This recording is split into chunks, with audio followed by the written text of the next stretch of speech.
बताया था कि मैं बीएससी थर्ड ईयर में सबसे पहले मैंने क्वांटम केमिस्ट्री स्टार्ट किया, गेट की प्रिपरेशन जब कर रही थी।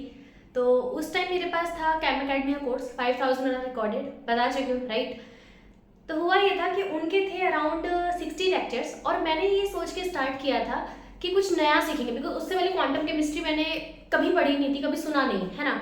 बाकी से open applied chemistry, classical chemistry पढ़ रहे थे। तो हुआ ये, तो स्टार्ट किया, 60 लेक्चर से स्टार्ट हुआ, जैसे अपने आइगन फंक्शंस, ऑपरेटर्स, फिर अपने हाइड्रोजन लाइक मॉलिक्यूल हो गया, फिर उसके बाद अपने हक्कल एमओटी आया, फिर पर्टर्बेशन थ्योरीज आई, काफ़ी चीज़ें स्टार्ट हुई, अपने पोटेंशियल बैरियर्स हुए। जब तक ये चैप्टर ख़त्म हुआ ना, मैं 2 दिन बाद तक नहीं पढ़ी। उसके बाद मेरे थोड़ा सा मैं इमोशनल हो गई। मुझे लगा कि शायद ये जो एग्ज़ाम है गेट नेट, ये कोई अलग ही बच्चों के लिए है, ये मेरे लिए तो नहीं है, क्योंकि जहाँ मुझे इसका एक चैप्टर समझ नहीं आ रहा है वहाँ मैं आगे कैसे प्रोसीड करूँगी। फिर ठीक है, मैंने थोड़ा खुद को मोटिवेट किया कि ठीक है यार, ठीक है, 3 है केमिस्ट्री के अंदर, ऑर्गेनिक, फिजिकल, इनऑर्गेनिक। इसमें से फिजिकल का एक चैप्टर ही तो है, अगर छोड़ भी देंगे तो क्या ही हो गया। तो ये मैंने स्टार्ट किया था, धीरे धीरे मैंने बाकी सब चैप्टर्स पढ़े। वापस मैंने क्वांटम पढ़ी जब एमएससी के मेरे फर्स्ट ईयर में एक सेमेस्टर था क्वांटम का, ठीक है। तो राजगोपाल रेड्डी सिलम सर ने पढ़ाया, बहुत अच्छा पढ़ाया, बट मुझे समझ तब भी नहीं आया। मुझे लगा था कि यार प्रॉब्लम आई थिंक सब्जेक्ट में है, टीचर में नहीं है। तो मैंने इसको अलग से पढ़ा, मैंने एनपीटीईएल लेक्चर्स देखे, थोड़ी बुक्स वगैरह पढ़ी, उनका नहीं अब तो ये समझ के ही रहना है। जब मैंने बहुत पढ़ा उसके बाद मुझे इससे समझ में आई कि देखो, हाँ ये सच है कि कुछ चीज़ें रटने के लिए नहीं होती, आपको समझनी चाहिए, बट कुछ चीज़ें आप नहीं भी समझोगे तब भी चलेगा, है ना। मैं ये नहीं कह रही हूँ आप रटो, बट मैं ये कह रही हूँ अगर आप किसी चैप्टर को पढ़ते हो, आप क्या करते हो, उसकी एप्लीकेशन के लिए उसको पढ़ते हो, राइट। जैसे अगर अपन स्पेक्ट्रोस्कोपी पढ़ रहे हैं तो क्यों पढ़ रहे हैं, क्योंकि उसका एप्लीकेशन अपने काम आ रहा है ना। आप जब प्रोजेक्ट करोगे आपको बहुत काम आएगा, एनएमआर और ये सारी स्पेक्ट्रोस्कोपीज, यूवी, आईआर। यूवी कहाँ काम आती है, अपने फंक्शनल, अपने लिगेंड्स के अंदर। अगर आप कोई कॉम्प्लेक्स बनाओगे लिगेंड आइडेंटिफिकेशन के अंदर आपको यूवी चाहिए होगा। तो बहुत सारी चीजें हैं, है ना। तो क्वांटम का एप्लीकेशन क्या है, क्लासिकल केमिस्ट्री जो आप ऑलरेडी पढ़ रहे हो। जैसे कि अगर आपने देखा होगा, देखो इसमें क्या करते हैं, जैसे अपने हाइड्रोजन लाइक मॉलिक्यूल है, आपने ऑलरेडी इसका सारा पढ़ा हुआ है कि इसका n=1 2 3 इसका ऑर्बिटल्स कैसे होते हैं, डबल शेप के होते हैं। तो इनका डबल शेप कैसे पता, क्या है ये शेप, बेसिकली इलेक्ट्रॉन डेंसिटी का ही तो शेप है कि इलेक्ट्रॉन किस शेप के अंदर वहां पे है, सिर्फ वहीं पे। अब इस नोडल प्लेन्स क्या होते हैं जहां पे इलेक्ट्रॉन डेंसिटी बिल्कुल 0 होती है, ठीक है। तो ऐसे ये जो शेप्स कैसे आइडेंटिफाई हुए, चीजें बाद में आई हैं। क्वांटम केमिस्ट्री इन सबका एक मैथमेटिकल टूल है समझाने का। जैसे कि जब यहाँ पे आप जाते हो तो आप वेव फंक्शंस जनरेट करते हो, ठीक है। इन वेव फंक्शंस की हेल्प से कि हाँ भाई ये वेव फंक्शन है, यहाँ से पॉजिटिव है, यहाँ पे कंस्ट्रक्टिव जा रहा है, तो हाँ इसकी प्रोबेबिलिटी डेंसिटी ऊपर की तरफ बहुत ज्यादा है, तो हाँ यहाँ पे कहीं पे होगा इलेक्ट्रॉन। या फिर अपना हक्कल थ्योरी हो गई, जहाँ पे ये बताते हैं कि एंटी एरोमेटिक अगर कोई कंपाउंड है वो हाईली अनस्टेबल। क्या आपने नहीं पढ़ा, इससे पहले पढ़ा होगा, एरोमेटिसिटी के अंदर अपन ने इसमें पढ़ा है। 4n अगर 4n पाई इलेक्ट्रॉन अगर कोई फॉलो करेगा तो एंटी एरोमेटिक। कैसे अपन ने किया, अपन ने क्या किया, ये बनाया जैसे दिस, ये क्या एंटी एरोमेटिक। इसी का ही क्वांटम ने क्या किया,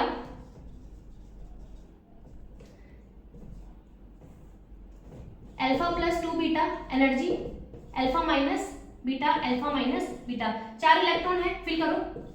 डीलोकलाइजेशन एनर्जी 0 हो जाएगी, एक्साइटेशन एनर्जी 0, क्योंकि कोई और लूमो है ही नहीं कि जहां पे ये चीज जाए। ये दोनों क्या है, सोमो। सोमो मतलब एक इलेक्ट्रॉन आ भी सकता है, यही जाएगा, ठीक है ना। इसके हायर एक्साइटेड स्टेट में कुछ भी नहीं है, तो एक्साइटेशन एनर्जी 0। अब क्योंकि डीलोकलाइजेशन एनर्जी 0 है तो ये हाईली अनस्टेबल हो गया, क्योंकि पहले से पता था। तो इसका कंक्लूजन क्या निकला, anti aromatic compound are unstable. ऐसे ही अगर अपन ने पढ़ा ये वाला साइक्लोब्यूटाडाइइन, इसका भी डीलोकलाइजेशन एनर्जी 0 आएगा।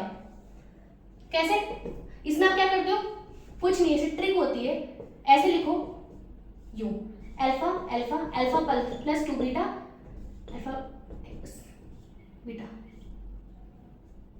ऐसी बेंजीन का होता है, बेंजीन का क्या होता है, यहाँ पे 6 आता है, alpha plus 2 beta, alpha plus beta, alpha minus beta, alpha minus 2 beta. फिर आप इनको भरते हो, ये तीनों अपना उसमें आ जाते हैं। ये अपना एक्साइटेशन एनर्जी भी करेगा, इसका डीलोकलाइजेशन एनर्जी भी होगा। तो ऐसे पर इसको बताते हैं एरोमेटिसिटी और इनका स्टेबिलिटी, ठीक है।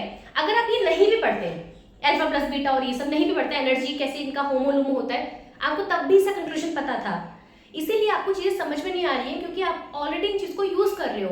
अब अगर आप, जैसे मैं कैसे बताऊं, ये बहुत मैथमेटिकल, जैसे मेडिसिनल केमिस्ट्री है, अभी आरपीएससी असिस्टेंट प्रोफेसर का एग्जाम आ रहा है, सिलेबस में है राइट। आपको लगता है ये जो बी फार्मा एम फार्मा जो करके अपने फार्मेसी कंपनीज के अंदर है, उन्होंने ड्रग केमिस्ट्री मेडिसिनल केमिस्ट्री पूरी पढ़ी होगी? आपको लगता है आप सिर्फ एक आरपीएससी एग्जाम के लिए इतना सारा पढ़ोगे? नहीं पढ़ पाओगे ना, क्योंकि ये अपने आप में एक अलग ब्रांच ऑफ केमिस्ट्री है जिसका जब आप पढ़ते हो आप बहुत थोड़ा सा पढ़ते हो। ऐसी क्वांटम केमिस्ट्री अपने आप में बहुत ह्यूज है, आप उसको समझ नहीं सकते हो। वहां पे सिर्फ समझाने का ट्राई किया जा रहा है कि आप आपके सिलेबस के अकॉर्डिंग चीजें रिलेट कर पाओ, बट आपको करना कुछ नहीं है, चीजें आपको ऑलरेडी पता है। बॉन्ड ऑर्डर निकालने का इसमें एप्लीकेशन है, आप ऑलरेडी देखते हो बॉन्ड ऑर्डर अपन स्पेक्ट्रोस्कोपी से निकाल सकते हैं, बट यहाँ पे क्या है, एक डिराइव्ड फॉर्म में आपके पास है। हकल थ्योरी इसमें आई है, जैसे पहले अपन मॉलिक्यूलर ऑर्बिटल के अंदर क्या करते थे, एमोस बनाते थे मॉलिक्यूलर ऑर्बिटल्स ना, जैसे दो अपने एटॉमिक ऑर्बिटल्स हैं, एक लोअर एनर्जी एक अपर एनर्जी, आपने सिर्फ एनर्जी निकाली है, ठीक है, आपने उसको नेमिंग नहीं दिया, आपने सिर्फ बॉन्ड के नाम से, जैसे कि 2 सिग्मा 2 पाई देन 2 पाई स्टार, आपने ऐसे दिया था। यहाँ क्या कर रहे हो, इन्हीं होमोज और लूमोज का वेव फंक्शंस जनरेट कर रहे हो। इंपॉर्टेंट नहीं है, उसको समझने का ट्राई मत करो, ये सिर्फ आपको समझाने के लिए कि हाँ अपन जो पढ़ रहे हैं उसका ये बेस है, बस ऐसा। तो ऐसा है कि क्वांटम केमिस्ट्री के अंदर बहुत लिमिटेड टॉपिक्स हैं जहाँ से हर बार क्वेश्चंस आते हैं, उन पे ध्यान दो। और अपन ने ये आइगन फंक्शंस ऑपरेटर्स और ये हर्मिशियन ऑपरेटर्स ये सब क्यों पढ़े, ताकि जब इनको डेरिवेशन किया जाए, जैसे हाइड्रोजन लाइक एटम हो गया या वाइब्रेशनल एनर्जी का डेरिवेशन हो गया, तो इसमें इनका एप्लीकेशन काम आता है। क्वेश्चन आपको कुछ कुछ पॉइंट से ही आएगा, ज़्यादा नहीं आएगा, तो आप उन पे ध्यान दो। अगर आप बोलोगे तो मैं आपको करवा दूंगी, and I am pretty sure आप एक भी क्वेश्चन नहीं छोड़ोगे क्वांटम का, क्योंकि मैंने भी नहीं छोड़ा था, ठीक है, मैंने भी सारे प्रीवियस ईयर किए थे, सारा इसका सीख लिया। समझ में नहीं आएगा तब भी चलेगा। देखो आप दो इंसान से बहुत अच्छे से सीख सकते हो, क्या? फर्स्ट है जिसको बहुत बहुत कुछ आता हो, ठीक है, बहुत नॉलेजेबल है और रैंक भी अच्छा खासा आता है, तो आप उससे बहुत कुछ सीख सकते हो कि कैसे किसका कंसेप्ट है। सेकंड, किसी इंसान की रैंक बहुत अच्छी है, उसको ये चीज़ समझ में नहीं आ रही है, कुछ ज़्यादा पसंद नहीं है, लेकिन स्टिल वो कर पा रहा है वो चीज़, आप उससे भी बहुत कुछ सीख सकते हो, है ना।